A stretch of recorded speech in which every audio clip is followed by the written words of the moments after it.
What's up, guys? Free agency has been crazy. We've seen a lot of trades, some significant, some not. Today, I'm going to talk about my three most intriguing, impactful, or favorite free agency moves.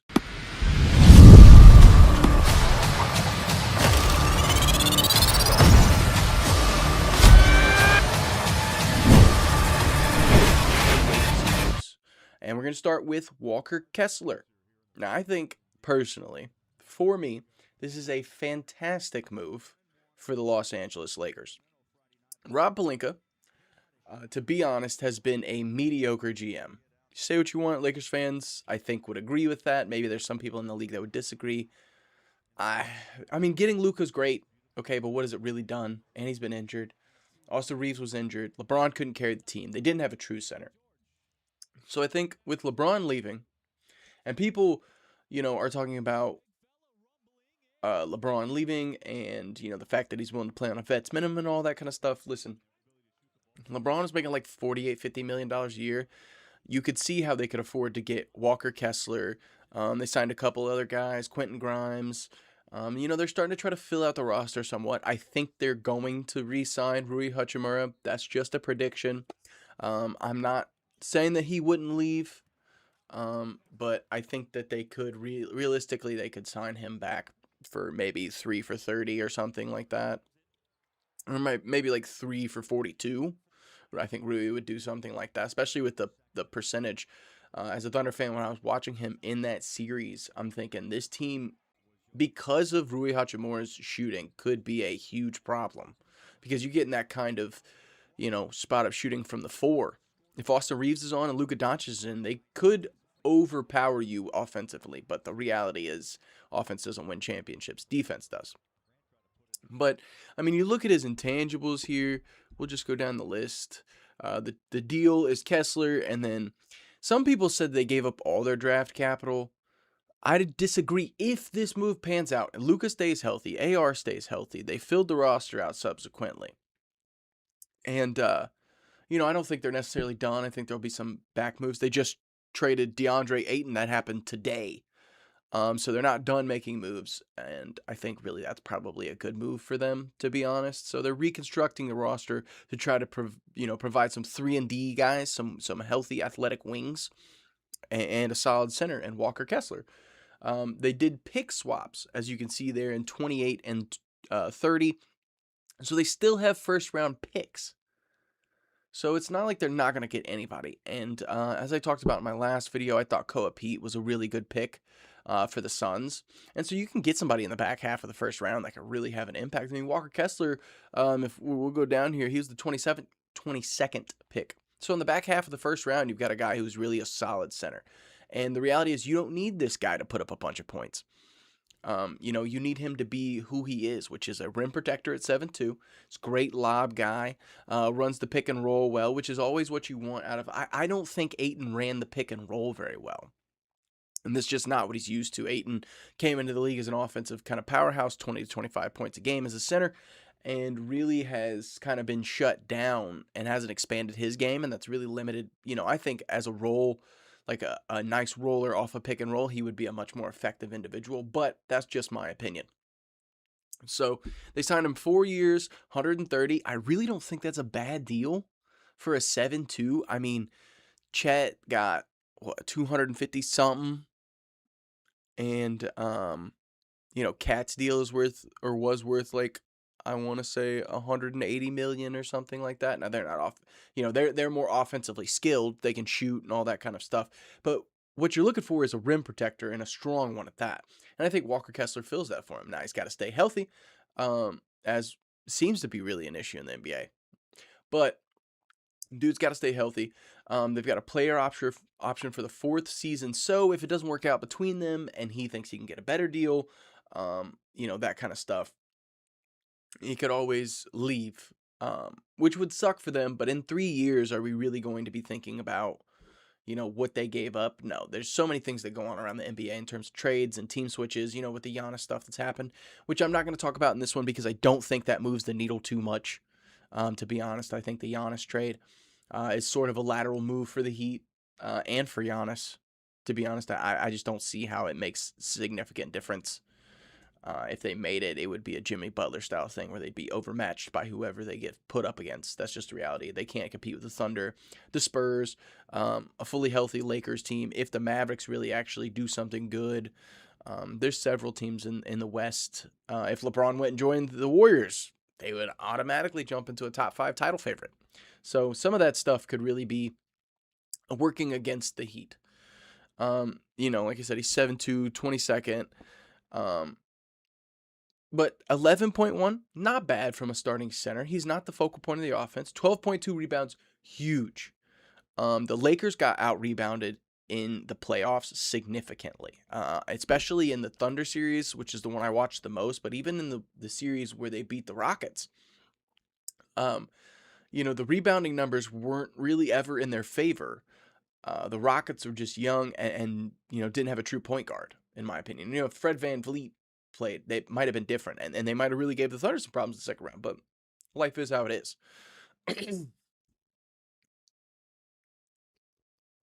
But like I said, I think this is a great move for them.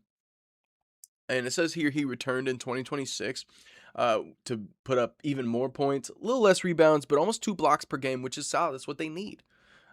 I love this for them. So I think out of all the moves Rob Pelinka has done, and you can argue the Luka Doncic one is clearly the best one, but I think legitimately this would be, if this team sticks together and stays healthy, this is going to be a defining moment for him. This will really be the one where he made a last-ditch effort to try to get the center that they needed, and if this guy doesn't stay healthy or he doesn't pan out, which I don't see happening, because he was healthy prior to last year with the left labral.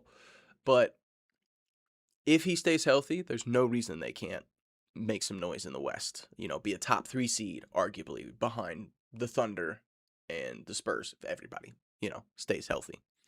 So we're going to move on to, let's pull up LaMelo. Let's just do the LaMelo Ball trade. We'll just go there. I think this is an ass in seats move. Personally, I mean, look at what they gave up. Naz Reid, an unprotected 2033 first rounder, 3 first round pick swaps. So not quite as much as the Lakers. Excuse me. So they retained 3 picks. People always act like pick swaps is a big deal. They can be. I'm not arguing that point, especially if a team tanks. That could be fucking rough. But that unprotected 2033 is worth more than any of those first round pick swaps. And they got 3 second round picks. All in all, I don't think it was that big of a deal. Naz Reid's kind of a big hit, especially since they traded Julius Randle, but that was a cap casualty, so it is what it is. And I don't think Randle was getting him over that hump either. But I don't think this does it either. This is just excitement. This keeps people engaged. Ball and Edwards are going to be really fun to watch together if LaMelo Ball stays healthy. But the reality is that this doesn't move the needle for them. If anything, I think it makes them take a step back. This was a team that was removed from the Western Conference Finals 2 years ago. I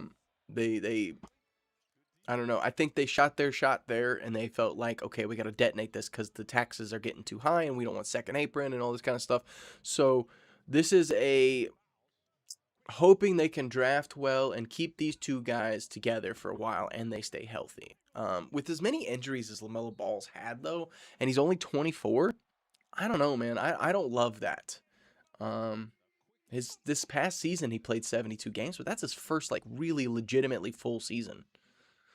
I think other than the first couple years in the league, but then he's been in the league for 5 years? Yeah, so he's had 3 marred seasons and 2 reasonably healthy seasons. So we'll see how that sticks around. Obviously, the kid's good. I mean, 20 points, 7 assists, 4.8 rebounds. I don't love the 37% from him from 3, considering what he does, the antics that he kind of will take just a wild-ass shot. I hope, that you come in here and he gets a little bit more cautious and I don't want to say conservative, but, just more focused and a little bit point guardy. I would be fine if he dropped to 18 points, but his assists went up to 9. 8.89 assists a game. You dishing out a couple more assists, that's 4 to 6 more points per game that you're getting on average with only dropping a 2-point. That's a 4-point swing in your net average. That's going to help in the long run. Games are won by a point, so 4-point average over those games. If you were to average it up, they might win 5-6 more games during the season. They might end up like a 3 seed instead of a 5 seed, I think they were. So yeah, I don't know. I don't love this, but I think that it has a chance to be really fun to watch. So we'll see how it goes. I'm not super opposed to just making splash plays for the sake of making splash plays. So that's something that I think will end up being a little bit like the Clippers when they had Lob City. It's not going to be Lob City per se, because, well, maybe because of Gobert, but Gobert's not as athletic as Griffin or Jordan, so probably not. But regardless, the Wolves will probably have a second round ceiling at best. And like I said, that's a step back for them because they were pretty close to a finals appearance not that long ago. And the last one we'll check out here is the Jaylen Brown trade. And this one, super recent, like a day. And I don't know. I don't really know what to think of the speculation that's coming out about him being the smartest guy in the room. And it's difficult, I think, when you're around a bunch of athletes who didn't finish school, right? And you're a guy who did get a degree and is a really, really intelligent individual. And it's not to say that sometimes our bravados don't get in the way. He's doing great with 6th in the MVP voting. Like, I'm not saying he doesn't deserve to feel himself, but I think some people can be rubbed the wrong way, whether that's justified or unjustified. You can sour a relationship just by asserting intellectual dominance. Sometimes it's better to, know what you are capable of without demonstrating it all the time. And I think that on the stage that Jaylen Brown has been on, it's difficult for him not to assert that about himself. And it's not like he hasn't earned the right to assert that about himself, but you can't always do that to people and expect them to just be okay with it. And I think that's kind of what happened here in a little bit, at least based on the reports that's coming out.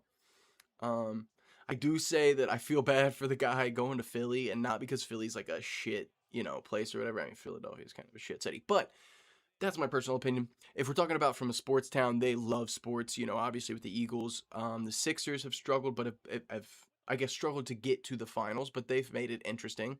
If Embiid stays healthy, that's a great fucking duo. That's a 1-2 punch that could rival anybody in the East. A significantly better move than Giannis to the Heat, and I say that because Brown's like a year or two younger. And is just, I think, more offensively skilled. Giannis relies a lot on the physicality. He doesn't have much of a shot, which is not a problem for him. But as he gets older, that's going to be an issue. Once you creep into that 35, 36, not everybody's LeBron James, man. And he's already faced some injury issues. So I think I like the Brown trade a lot more. Definitely builds out Philly. The Paul George, 2 first rounds and 2 second rounds. That's not a bad return for 2 first rounds. But this right here, the 2028 first round pick has complex protections, making it unlikely to be a significant value unless multiple conditions fail. So I don't love that, to be quite frank with you. It really sounds like they got a first round and 2 second rounds for the most part. And Paul George, who's not moving the needle. But it's realistically, it's a move that improves Philadelphia and maybe gives the Celtics a little bit of flexibility. Paul George is not going to be there for very long. If at all, they might move him again. I wouldn't be surprised to see that if they moved Paul George for a first round pick. And so then they would technically get 3 first round picks, even though one's low value, so maybe 2. But ultimately, I still don't think that this makes either one of them the title favorites. There's not a lot of roster build in Philadelphia, most of it's guard play. So that's kind of a problem. They don't have too many wings or big guys. If Embiid's out, who they got? They don't really have a backup center that's all that great. So Jaylen Brown's going to have to carry a lot of the load, which he did for the Celtics, but the Celtics have a better roster. And then for the Celtics, you just took away someone who carried your team while the other guy was out. That 1-2 punch that you're relying on. So I don't know that for either one of these teams. This is a 3-seed, 4-seed ceiling to me for both teams. Although the Celtics have a better roster, and if Derek White plays the way he did the year they won the championship, and they keep Paul George, and he, gives them 18 points a game, they could achieve a second seed. I still think the Knicks probably have the best roster composition, clearly, and they kept most of their players. So it should be interesting. And the Pistons, the Pistons are going to be a force to be reckoned with, and Duran just lost all of his leverage. So we'll see how all that shakes out. But those are my 3 most impactful. Maybe they're generic. Maybe you think there's one I didn't touch on. I don't really know, but I appreciate you tuning in anyway. And I look forward to seeing how the rest of free agency shakes out, man. Everybody have a good week. Peace.